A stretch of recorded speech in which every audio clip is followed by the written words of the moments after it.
Today we'll draw a rose in coloured pencil. I never sketch directly onto the drawing paper as that dirties up the paper.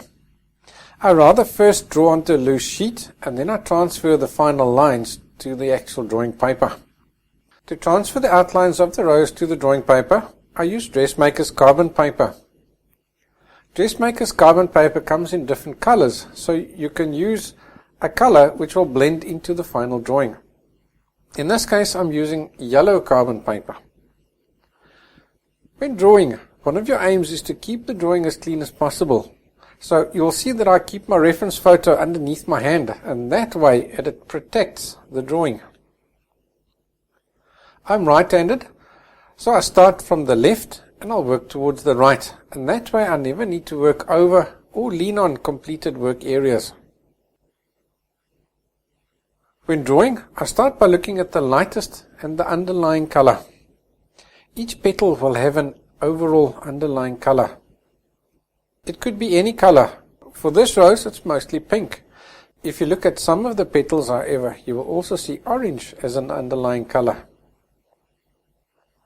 I'll lay down this underlying color first, and from there I'll gradually work my way darker in the correct places. As I work, getting the tonal values correct is always my top priority. If my colors are a bit off in the final drawing, it doesn't matter.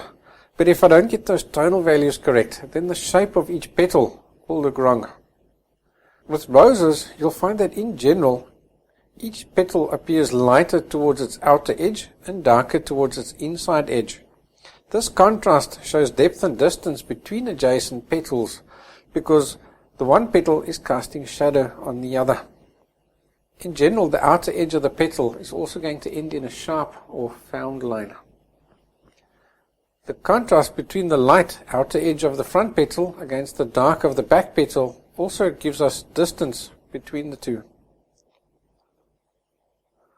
I'll then look for places where this found line between the two gradually softens and disappears.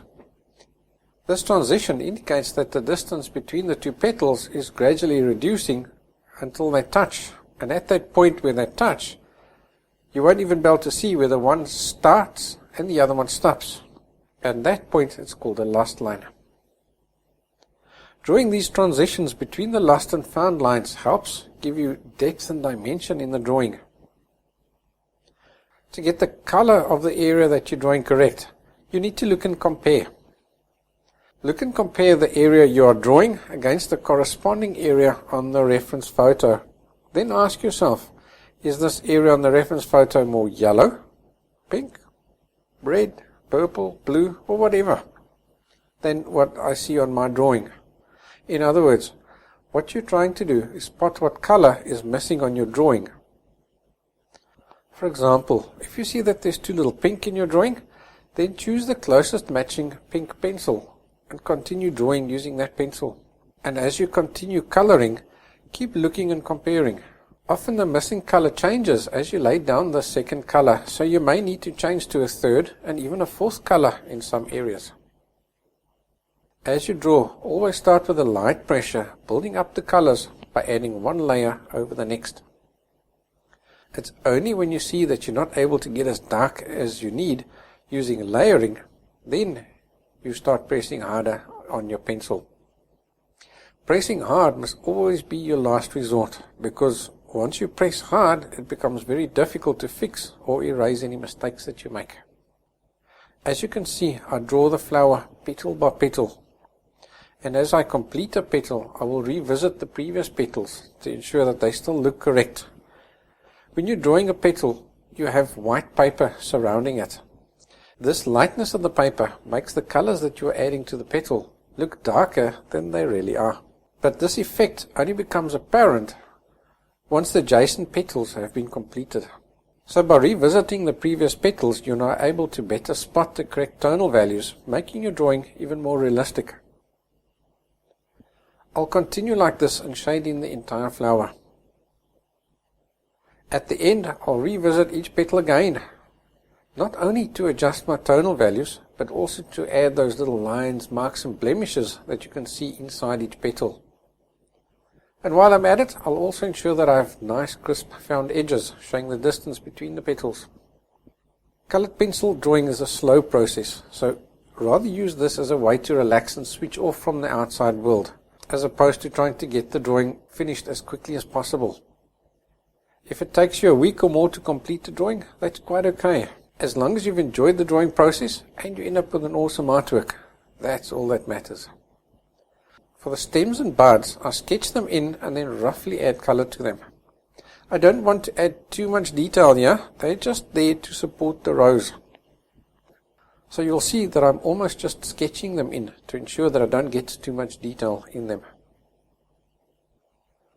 At this point you could call the drawing finished, but I decided to add a dark background in just so we can see what it looks like. So for the background I've used black as well as some brown and green. The brown and the green add color to the black to stop it from looking dead. When adding a background like this, it's critical that you don't leave a halo around the flower. Otherwise it will flatten the entire drawing, because the background and the flower then sort of fuse together. So carefully work your background all the way up to the edge of the flower to make sure that you don't get that little halo. And with that, the rose is complete. What do you think? Is the light background or the dark background better? Let me know in the comments below. And while you're at it, don't forget to like and subscribe.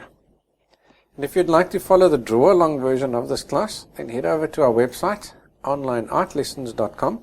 There we have over 500 drawn paint-along classes waiting for you. So thank you for watching. I'll see you next time.